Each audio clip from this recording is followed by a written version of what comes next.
बंधुगण निजर स्वप्न गुड़ी को पूरण करने केवल इच्छा शक्ति यथेष्ट नुहे। एथिपाई निज भितर श्रृंखला स्थिरता एवं सबुठारु गुरुत्वपूर्ण कथाटी हेउची कठिन परिश्रम, जहाँकि अत्यंत आवश्यक होता है। यदि श्रृंखला सहित कठिन परिश्रम मिसी जाए तेबे जेकोसी ग्रह मध्य कोनोसी परिस्थिति रे मध्य आमको अटकाई पारिबे ना। नमस्कार बंधुगण, आपण मानंकु समस्तंकु आपणक निजस्व चैनल ज्योतिष दर्पण को मो हृदयर सहित स्वागत करुची। एवं आज आम वीडियो माध्यम मीन राशि एक बड़ परिवर्तन विषय रे आलोचना करिबा, जहाँ से 27 वर्ष धरी अपेक्षा करि आसुछन। तेबे दीर्घ 27 वर्ष पर शनिदेव तांकर निजस्व नक्षत्र उत्तरा भाद्र रे निजर पूर्ण शक्ति सहित प्रवेश करि सारिछन्ति एवं मे 17 2026 तारीख पर्यंत से एठी गोचर करिवे। जेतेबेले शनि निजस्व नक्षत्र रे प्रवेश करिथांती से एक शक्तिशाली शक्ति हो जाती। एबे केही तांको अटकाई पारिबे नाही।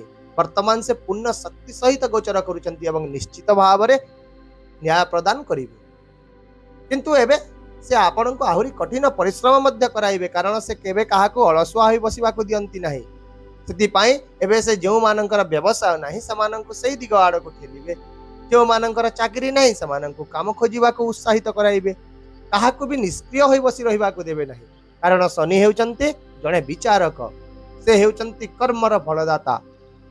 सेमिति कलिजुग हेउची कर्मर जुग। तेणु जदि आपण एही समय रे भल कर्म करिवे तेबे आपण निश्चित भाव रे भल फल पाइबे। किंतु जदि आपण भूल कर्म करिवे तेबे आपण निजर कर्म अनुसार ही सही समान फलाफल पाइबे। ताहले बंधुगण, आज आम ए वीडियो माध्यम रे मुख्यतः मीन राशि विषय रे आलोचना करिबा। मीन राशि हेउची राशि चक्रर द्वादश राशि एवं देवगुरु बृहस्पति हेउचंती एही राशिर शासक ग्रह। यह एक द्वैत स्वभाव एवं एक जल तत्वर राशि। एही राशिर लोके मुख्यतः भावप्रवण, कोमल, दयालु एवं प्रेममय होइथांती। एमानंकर ज्ञान प्रति प्रबल इच्छा रहिता है।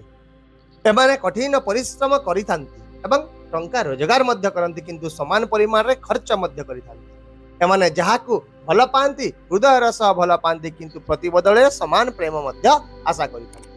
तापि मुख्य विषय वस्तु आड़ को बढ़िबा पूर्व एठी मु आउ गोटे कथा स्पष्ट कर देउछि जे प्रत्येक मीन राशि लोकंक पई शनिंकर एही गोचर समान रहिबो, किंतु फलाफल निश्चित भाव रे भिन्न हेबो। ता कारण हेउछि आपणक जन्म कुंडली रे शनिंकर स्थिति।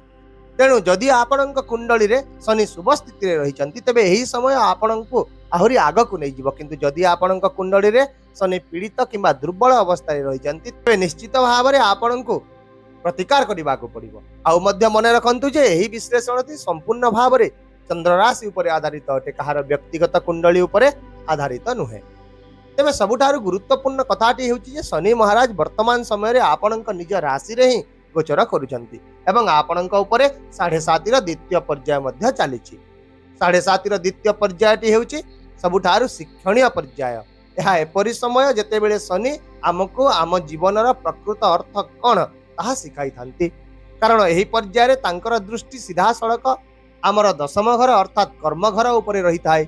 तेणु एही समय रे कर्मदाता निजे कर्म घर को देखि थांती, जहा फल रे से एबे आपनको एहा शिखाउछंती जे आपण किपरि निजर काम गुडी को करिवे, केउठारे निवेश कले आपनक पई भल रहिबो, केउठारे आपण संचय करिवे, कहा ठारू दूरता रक्षा करिवे एवं कहा सहित संपर्क मध्य उन्नत करिवे। यह व्यतीत यह पूर्व जितेबेले शनि शत्रुंक नक्षत्र गोचर करुथिले सेतेबेले आपणक मनरे अस्थिरता, अवसाद एवं अनेक चिंता रहितिला। आपण कठिन परिश्रम तो निहाती भाव में करुथिले, किंतु फलाफल सेमिति खास आसु नथिला।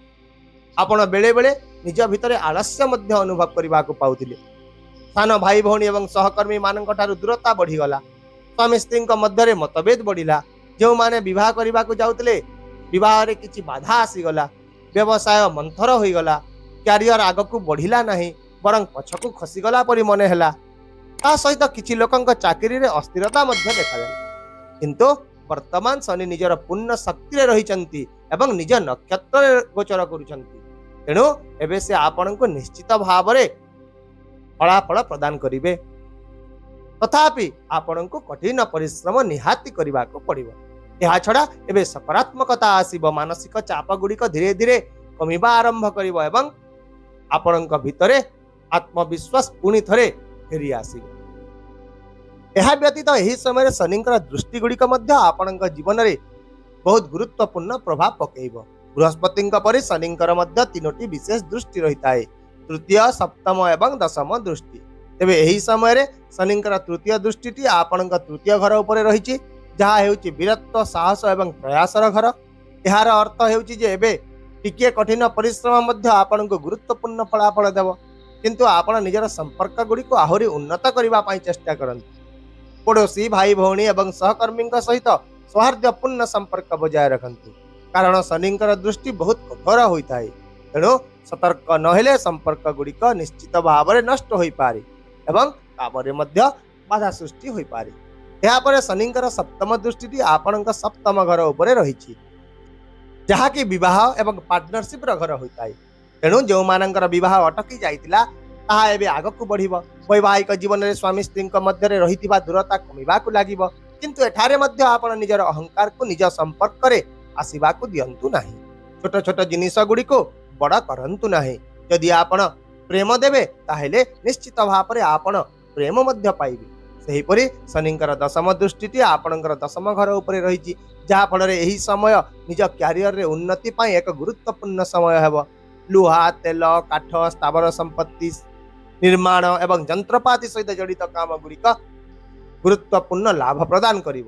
ଏହାଛଡ଼ା ଯଦି ଆପଣ କୌଣସି ଏକ ନୂତନ କାମ ଆରମ୍ଭ କରିବାକୁ ମଧ୍ୟ ଚାହୁଁଛନ୍ତି, ତେବେ ଏହା ଏକ ଅନୁକୂଳ ସମୟ ହେବ। କାର୍ଯ୍ୟରେ ରହିଥିବା ପ୍ରତିବନ୍ଧକ ଗୁଡ଼ିକ ଦୂର ହେବ। ଏହା ବ୍ୟତୀତ ଆଉ ମଧ୍ୟ ଶନି ଆପଣଙ୍କର ଏକାଦଶ ଏବଂ ଦ୍ୱାଦଶ ଘରକୁ ଶାସନ କରିଥାନ୍ତି। ଏକାଦଶ ଘର ଯାହାକି ଆପଣଙ୍କର ଆୟ ଏବଂ ଲାଭକୁ ପ୍ରତିନିଧିତ୍ୱ କରିଥାଏ। ତେଣୁ ଆୟର କିଛି ନୂତନ ଉତ୍ସ ଆପଣଙ୍କ ଆଗରେ ଉଭା ହେବ। କିଛି ପ୍ରମୁଖ ବ୍ୟକ୍ତିବିଶେଷଙ୍କ ସହିତ ଆପଣଙ୍କର ସମ୍ପର୍କ ବୃଦ୍ଧି ପାଇବ ଏବଂ ଆପଣଙ୍କର ସାମାଜିକ ପ୍ରତିଷ୍ଠା ମଧ୍ୟ ବୃଦ୍ଧି ପାଇବ। ସେହିପରି ଦ୍ୱାଦଶ ଘର ଖର୍ଚ୍ଚ ଏବଂ ବିଦେଶ ଯାତ୍ରାକୁ ପ୍ରତିନିଧିତ୍ୱ କରେ, ଯାହା ଫଳରେ ଏବେ ବିଦେଶ ଯାତ୍ରା ସହ ଜଡ଼ିତ ଥିବା ବାଧା ଗୁଡ଼ିକ ଧୀରେ ଧୀରେ ଦୂର ହେବାକୁ ଲାଗିବ। ତଥାପି କେବଳ ଏହି ସମୟରେ ଆପଣଙ୍କୁ ନିଜର ଖର୍ଚ୍ଚ ଗୁଡ଼ିକୁ ବିଶେଷ ଭାବରେ ନିୟନ୍ତ୍ରଣ କରିବାକୁ ପଡ଼ିବ। ତେବେ ଏହିପରି ସାମଗ୍ରିକ ଭାବରେ ଏହି ସମୟ ଆପଣଙ୍କ ପାଇଁ ଏକ ସୁବର୍ଣ୍ଣ ସମୟ ହେବ, କିନ୍ତୁ ଆପଣ ନିଜର ଅହଙ୍କାରକୁ ନିଜ ରାସ୍ତାରେ ଆସିବାକୁ ଦିଅନ୍ତୁ ନାହିଁ। ଯେହେତୁ ମୀନ ରାଶି ହେଉଛି ଏକ ଭାବପ୍ରବଣ ରାଶି, ତଥାପି ଏହି ସମୟରେ ଆପଣ ନିଜର ଭାବନାକୁ ମଧ୍ୟ ନିୟନ୍ତ୍ରଣରେ ରଖନ୍ତୁ। ନିଜର କ୍ରୋଧକୁ ହ୍ରାସ କରନ୍ତୁ, ନିଜ ଭିତରେ ଶୃଙ୍ଖଳା ଗ୍ରହଣ କରନ୍ତୁ। ଦେଖିବେ ଏହି ସମୟ ଆପଣଙ୍କ ପାଇଁ ଏକ ସୁବର୍ଣ୍ଣ ସମୟ ନୁହେଁ, ଏକ ହୀରାର ସମୟ ପାଲଟିଯିବ। ତାହେଲେ ଦର୍ଶକ ବନ୍ଧୁ, ଭିଡ଼ିଓଟିକୁ ଶେଷ କରିବା ପୂର୍ବରୁ ଆସନ୍ତୁ କିଛି ବିଶେଷ ପ୍ରତିକାର ବିଷୟରେ ଆଲୋଚନା କରିବା। ଯେହେତୁ ବୃହସ୍ପତି ହେଉଛନ୍ତି ଆପଣଙ୍କ ରାଶିର କର୍ତ୍ତା, ତେଣୁ ଆପଣ ପ୍ରତିଦିନ ଗୁରୁଙ୍କ ବୀଜ ମନ୍ତ୍ର ଓಂ ଗୁରବେ ନମଃ ଗୋଟିଏ ମାଳା ଜପ କରନ୍ତୁ। ତୁଳସୀ କିମ୍ବା ହଳଦୀ ମାଳାରେ ଜପ କଲେ ଏହା ଆପଣଙ୍କ ପାଇଁ ସର୍ବୋତ୍ତମ ରହିବ। ସେହିପରି ସନ୍ଧ୍ୟା ସମୟରେ ଶନିଙ୍କ ପାଇଁ ଓಂ ପ୍ରାଂ ପ୍ରିଂ ପ୍ରୋଂ ସହ ଶନିଶ୍ଚରାୟ ନମଃ ମନ୍ତ୍ରର ଗୋଟିଏ ମାଳା ଜପ କରନ୍ତୁ। ଗରିବ, ଶ୍ରମିକ, ବ୍ରାହ୍ମଣ ଏବଂ ବୃଦ୍ଧ ବୃଦ୍ଧାଙ୍କର ସେବା କରନ୍ତୁ, ତାଙ୍କୁ ସମ୍ମାନ କରନ୍ତୁ। ସୂର୍ଯ୍ୟଙ୍କୁ ପ୍ରତିଦିନ ଜଳ ଅର୍ପଣ କରନ୍ତୁ ଏବଂ ମୁଖ୍ୟତଃ ନିଜର ପିତାମାତାଙ୍କୁ ଆପଣ ସମ୍ମାନ କରନ୍ତୁ, ତାଙ୍କର ସେବା କରନ୍ତୁ। ଏହିସବୁ ପ୍ରତିକାର ପାଳନ କରନ୍ତୁ। ନିଶ୍ଚିତ ଭାବରେ ଏହି ସମୟ ଆପଣଙ୍କ ପାଇଁ ଏକ ଆଶୀର୍ବାଦ ସାବ୍ୟସ୍ତ ହେବ। ଆଶା କରୁଛି ଆପଣଙ୍କୁ ଏହି ସୂଚନାଟି ଆପଣଙ୍କ ଜୀବନରେ ନିଶ୍ଚିତ ଭାବରେ ମାର୍ଗଦର୍ଶକ ପ୍ରମାଣିତ ହେବ। ତେଣୁ ଯଦି ଆପଣ ମୋର ଏହି ମାର୍ଗଦର୍ଶନକୁ ଅର୍ଥପୂର୍ଣ୍ଣ ମନେ କରୁଛନ୍ତି, ତେବେ ଭିଡ଼ିଓଟିକୁ ଲାଇକ୍ କରନ୍ତୁ, ସେୟାର କରନ୍ତୁ ଏବଂ ତା ସହିତ ଚ୍ୟାନେଲକୁ ମଧ୍ୟ ସବସ୍କ୍ରାଇବ୍ କରିବାକୁ ଭୁଲନ୍ତୁ ନାହିଁ। ପୁଣି ଦେଖା ହେବା ଆଉ ଏକ ନୂଆ ଭିଡ଼ିଓ, ନୂଆ ସୂଚନା ସହିତ। ସେ ପର୍ଯ୍ୟନ୍ତ ବିଦାୟ ଦିଅନ୍ତୁ। ରହୁଛି। ନମସ୍କାର। ଜୟ ଜଗନ୍ନାଥ।